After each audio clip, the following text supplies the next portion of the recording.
exactly are you interested in, kid? The museum's been closed for hours. I'm not a kid!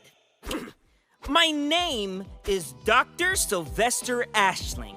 Hello there, party people. How y'all doing on this lovely day or night or afternoon, depends on where you're watching and when you're watching. Also, I'm recording this at like 3 in the morning, so like I will talk very quietly so I don't get in trouble and wake up my parents. Okay, got it.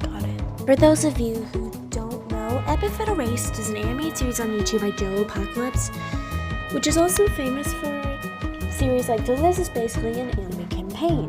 Epithet Erased is also the latest franchise that my ADHD has grabbed onto and hasn't let go. Today I will be taking a look at one of the characters from Epithet Erased and analyzing that character like an English teacher. Got that? Got it. Who's that Epithet Erased character? It's Molly. It's Sylvester Ashling. As you can guess from the beginning and the joke I made just now, I'll be taking a look at the character of Sylvie and analyzing him. Also, if this video does well, I will do an analysis on Molly. But before we get into this video, do not watch this video if you have never seen Epithet Erased, since this will contain heavy spoilers for the show. Go and watch it and come back. It is only 7 episodes, okay? Also, my main sources / references will be the Epithet Erased referee page. Even though I will take that with a grain of salt, because I don't know if it's official or not. And the Epithet Erased episodes 2 through 4. And my own thoughts of the character, although I will state when I'm using my own thoughts. Now let's get into the video. Sylvie, also known as Sylvester Ashling, is on screen shown to be a smart 15-year-old graduating from college and becoming a psychologist, specializing in how epithets interact with a person's mind. Also, Sylvie. Beef takes beef, beef, sheep, beef, sheep. His epithet, Drowsy, allows him to create a mist/snowfall-like thing, also being referred to as weird dandruff, both by Molly in episode 2 and by his wiki, that can make people fall asleep.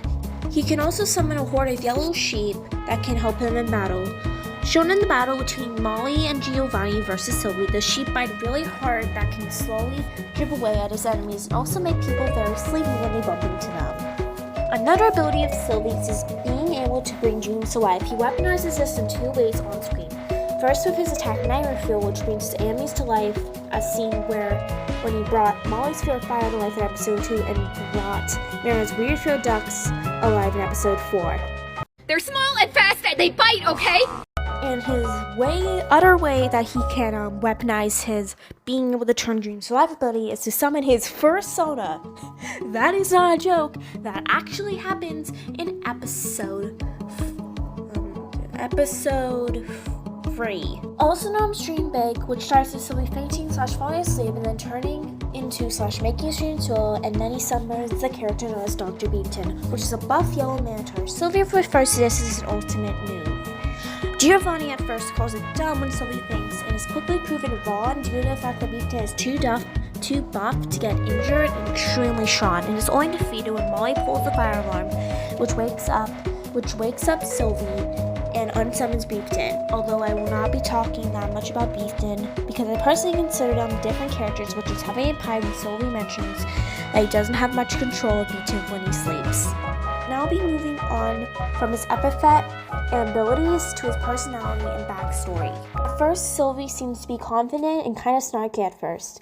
He's also very dedicated to research and getting knowledge about things, which is mostly shown when he gets upset at Molly and Giovanni under the lie that they were trying to steal the amulet and research, though it is quickly proven wrong after learning some things about Molly.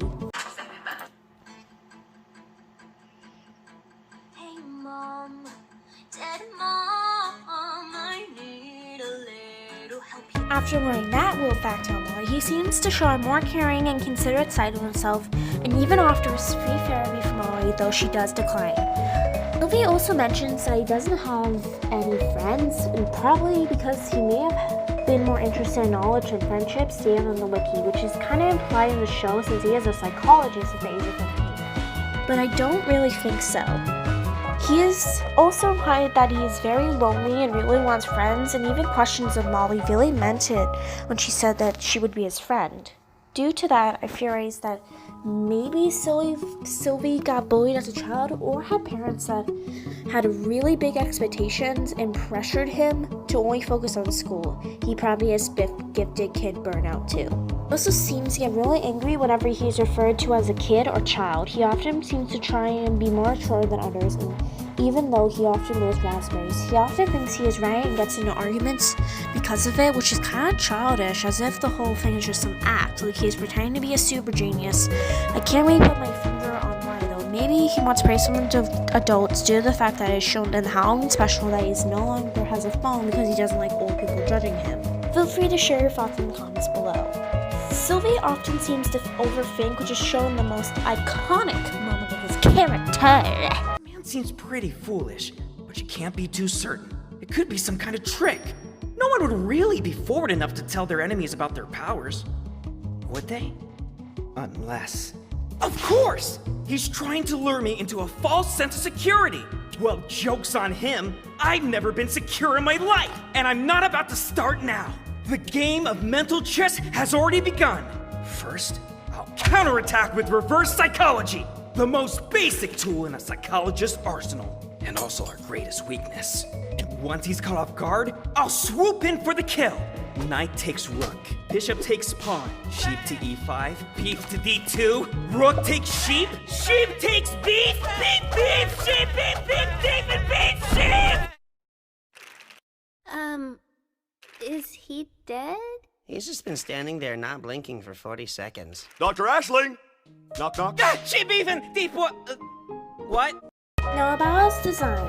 First, the jacket having wilderness reference to a sheep. It also kind of looks like a lab coat, which is often worn by psychologists and doctors. He wears glasses, which are stereotypically shown to be worn by smart characters. Also, he does this thing, which is only the only horrible thing about the character. He wears a hoodie under his jacket. Under his jacket! Besides the fact that he's doing this unforgivable crime! It also kind of represents his more childish and casual side. Now on to his relationships. I'll be your friend. Fat chance. I'm not interested in working with outlaws who would defile academia. Sylvie seemingly didn't like Molly at first due to the assumption that she was a thief waving her epithet around.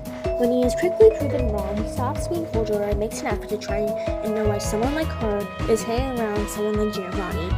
He seems not to know that the reason Giovanni is around Molly is his fault, kind of. Although when he learns the fact about Molly...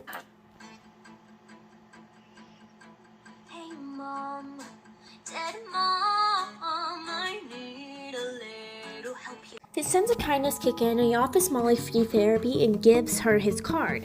When Mara tries to steal Molly's epithet, Sylvie tells her to leave Molly alone and gets his epithet stolen instead. After Mara is arrested, he is loaded onto a stretcher and this scene happens. I wish I got a chance to examine it up close. Call the number on that card when you get a room at the hospital, okay? I'll send over some get well toys from the store. Thanks.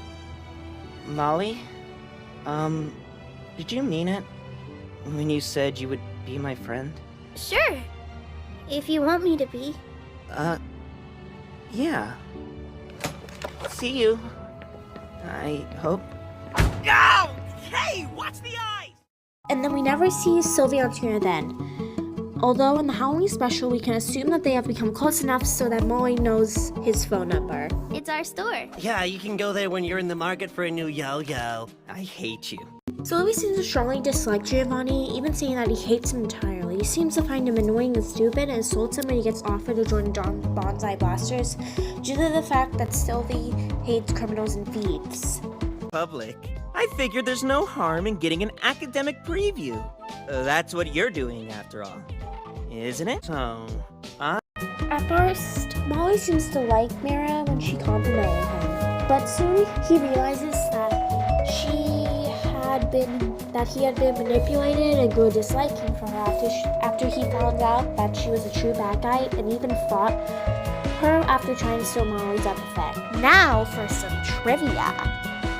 Sylvester means wooded or wild, and his last name is an angelized bird form of the name ashling, which is Irish for dream. Birthday is May 3rd, which makes him a Gemini, and which could be a reference to him and Beaton. He likes trying to find out how many sheep he can summon, but always seems to fall asleep before he does, which is a reference to the useless falling asleep method known as just count sheep. The creator of epithet race, otherwise known as Jello, says Sylvie may have a case of Dr. Jekyll and Mr. Hyde. The voice actor for Sylvie says that he likes a particular card game and may or may not be a redstone engineer of Minecraft. He likes dressing up as sheep in costumes and playing D&D as seen from the epithet race Halloween special. That just about wraps up my analysis of Sylvie. And also, if this video does well enough and gets, let's say, over